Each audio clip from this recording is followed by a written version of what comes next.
Est-ce que je peux te demander de nous présenter un petit peu ton parcours scolaire? Oui, donc j'ai commencé par faire 6 années dans une école en discrimination positive à Molenbeek qui s'appelle Augusta Marcou. D'accord. Et puis après ça, j'ai été en secondaire dans une école à Excel, plutôt classe moyenne, l'Athénée Charlie Hansen. Ok, d'accord. Est-ce qu'on peut connaître la profession de tes parents? Alors mon père, il est chercheur en géographie, voilà, et ma mère, elle est médecin. Ok, d'accord, très bien. Alors, suite à ton expérience, donc par rapport surtout à ton école primaire et ensuite voilà, le passage en secondaire, est-ce que tu peux nous dire si tu voyais une différence entre les élèves issus de milieux populaires et ceux issus d'un milieu un peu plus élevé? Est-ce que tu trouvais que ça se voyait très fort, ça? Ouais, je trouvais que ça se voyait. Surtout en secondaire? Surtout en secondaire. Bah, alors c'est un peu compliqué parce qu'en secondaire, je dirais que j'ai pas été dans des classes très mixtes socialement. C'était vraiment, j'ai trouvé moi hyper classe moyenne et donc c'est difficile de dire qu'il y avait des élèves qui venaient des quartiers populaires et d'autres qui venaient d'autres quartiers. Mais par contre le changement entre les deux écoles, pour moi ça a été un truc un peu brutal. Donc si je peux te donner des différences. Oui, mais oui. Il y avait beaucoup plus de musulmans quand j'étais en primaire. Donc ça a été une différence qui, moi je venais d'une école où 14 élèves allaient à la religion islamique, il y en avait 2 après, donc D'accord. sinon les gens je trouvais lisaient mieux. En primaire? Non, en secondaire. Ah, ok, d'accord, oui. En secondaire, alors leurs hobbies m'ont fait rigoler aussi quoi. Quand je me suis amené là-bas, il y avait des gens qui faisaient du poney, qui jouaient de la harpe. Voilà, ça j'avais jamais vu non plus quoi. Donc toi, tu voyais vraiment tu vois vraiment une fracture entre les deux milieux, un milieu plus aisé socialement et économiquement, forcément parce qu'avec des loisirs comme celui-là, on se dit bien que c'est pas des fils d'ouvriers, si je peux me permettre, qui peuvent se permettre ces loisirs-là. Donc toi, tu voyais une vraie fracture entre les deux milieux? Je ne sais pas si c'est une fracture, quoi. Je sais qu'il y avait une différence. D'accord. Maintenant, de là à dire que la différence était inconciliable, je ne sais pas. Moi, quand j'étais dans mon école primaire, je ne venais pas du même milieu que les gens. La plupart des gens qui étaient là, je n'étais pas le seul qui était plutôt quelqu'un de la classe moyenne, mais on était plutôt minoritaire, mais j'ai pas mal vécu.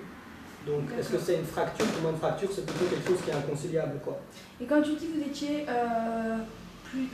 peu minoritaire dans la classe moyenne, parce que les autres élèves, parce que donc tu nous as parlé du facteur plutôt culturel et religieux, mais tu penses même économiquement, ils ne venaient pas du même milieu? Tu dirais que c'était une majorité de...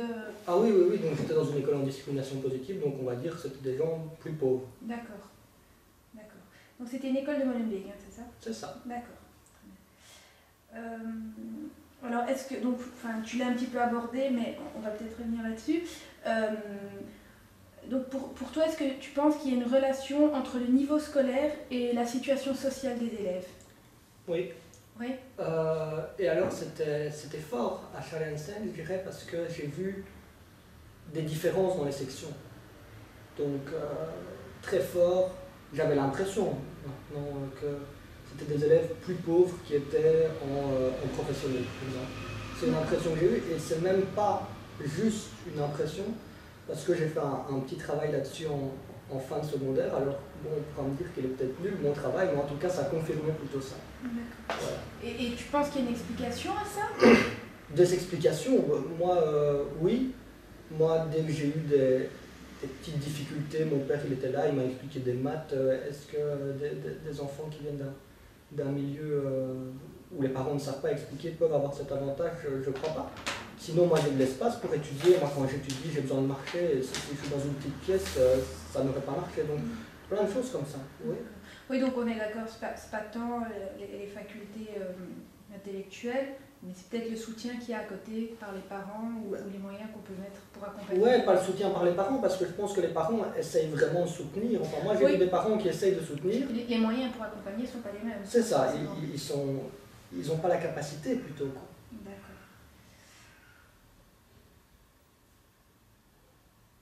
Alors, tu penses que la différence entre les niveaux, justement, de nouveau, par rapport à tes deux expériences, est-ce que pour toi, elle tend plutôt à favoriser une solidarité entre les élèves de milieux différents, ou au contraire, il y a plutôt des sortes de clans qui se font et les gens évoluent chacun dans leur milieu, un peu comme en dehors de l'école. Ben ça, tu vois, je te dis, c'est compliqué à dire pour moi parce qu'à Charlenten, je trouve qu'on a été déjà fort mis dans des classes séparées. Donc dans mon école secondaire, on était fort mis dans des classes séparées. Rapidement, on a bifurqué dans les sections. Et donc, est-ce qu'il y avait plus de solidarité? Moi, j'ai un souvenir de solidarité entre les élèves à Charlie Hansens, plutôt indépendamment du milieu, mais dans des classes finalement très homogènes dans le milieu. Donc, je ne sais pas si ça aurait changé quelque chose. Je pense pas, mais donc voilà. D'accord. Donc, on va dire concrètement, dans ta classe en secondaire, il y avait peu de personnes qui venaient, voire pas de personnes qui venaient d'un milieu plus... Il y en avait sûrement, je n'ai pas fait une enquête sociologique sur ma classe, mais j'avais pas l'impression que c'était dominant, j'avais plutôt l'impression que c'était une minorité. Okay. Et donc c'est difficile de dire qu'il y avait une solidarité ou pas entre les milieux, vu que c'était plutôt le même milieu. D'accord. Donc pour toi, au niveau donc de ton école secondaire, est-ce qu'il y avait des dispositifs mis en place par l'école pour corriger la différence de niveau? Ou pas du tout? Alors, je vais parler, mais un peu sans savoir, parce que c'est pas moi qui avais à profiter de ces dispositifs. Ouais. Donc, moi, ça allait. Oui. Il y avait des rattrapages, ce qui est logique, surtout dans les premières années. Moins en 4, 5, 6. À part ça, des dispositifs plus spécifiques, mais je sais pas s'il y avait beaucoup de rattrapages par rapport aux autres écoles, j'en ai aucune idée. Mais sinon, non, il n'y en a pas. Il y avait une vraie relégation dans les sections techniques et professionnelles que toi tu pouvais constater. Ouais. C'est ça. Je dirais qu'il y avait même pire quelque part, c'est que, et ça le préfet, le proviseur, je ne sais plus comment on l'appelle, l'a confirmé, c'est que à partir de la 3e, ils ont fait une séparation, y compris au sein de la même section, entre d'une part des classes où toutes les personnes allaient à la morale laïque, et d'autres classes avec les élèves qui suivaient des cours de religion, pour, ils disaient, des facilités à faire les horaires, ce qui est peut-être vrai, mais en tout cas, je pense que ça a pu aussi contribuer à séparer. D'accord. C'était en quelle année ça? En 3e. D'accord. Ok. Donc à partir de la 3e, j'ai plus jamais été avec quelqu'un qui faisait de la religion. Ah oui, et donc même après, pour la suite, ça continuait comme ça en 4, 5, 6 4, 5, 6, toujours. Okay.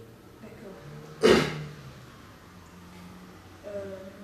Ok, d'accord. Donc tout à l'heure, je te demandais si tu sentais une certaine solidarité entre les étudiants de milieux différents. Et donc là, j'aimerais savoir si tu penses, enfin, en tout cas ce que tu l'as ressenti, dans ton école, ils mettaient en place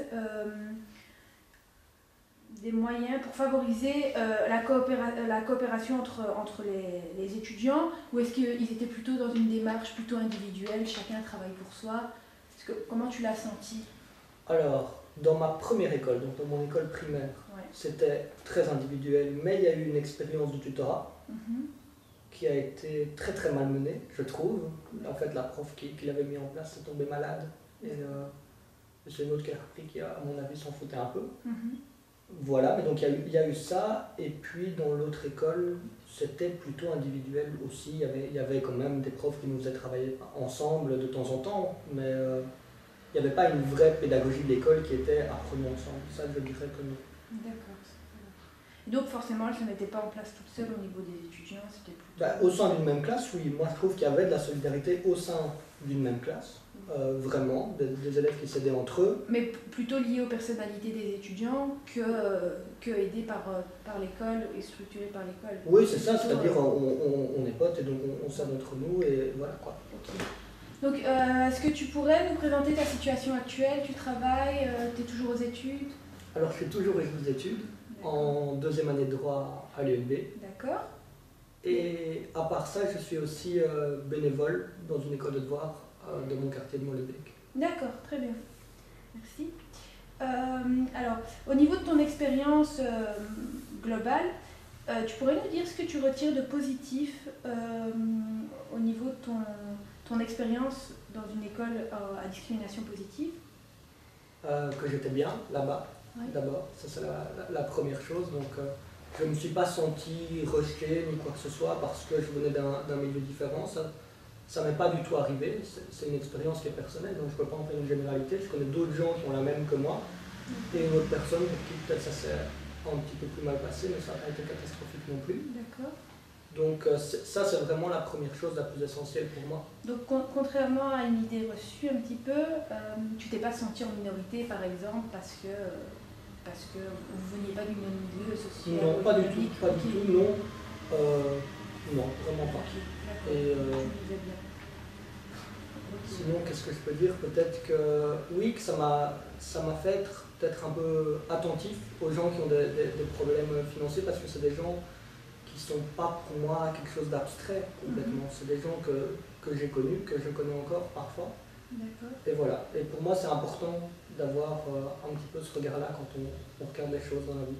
Ok, donc tu es un peu plus ouvert sur certaines choses, enfin tu vois... Ouais, peut-être plus fermé sur d'autres, mais Oui, bon, voilà, mais ça m'a ouvert à certaines choses. D'accord. Je dirais ça, oui. D'accord. Et donc, tu penses que c'est en lien, enfin, c'est un lien avec le fait qu'aujourd'hui tu travailles dans une école de devoirs de ton quartier? Parce que je suppose que c'est un peu le même public que tu rencontrais quand toi tu étais en primaire. Oui, c'est un lien. Oui. J'ai toujours bien aimé aussi expliquer des trucs aux gens, mais oui, il y a un lien. C'est des gens que j'ai envie d'aider parce que c'est difficile quand on vient d'un milieu défavorisé de bien réussir. C'est plus compliqué et c'est dur dans l'école de devoirs. Parfois, moi, je suis un peu tétanisé, quoi. Mais oui, ça m'a donné envie. Ça fait partie des choses qui m'ont donné envie d'aller dans cette école de devoirs. D'accord. Mais merci pour ton... Et de rien.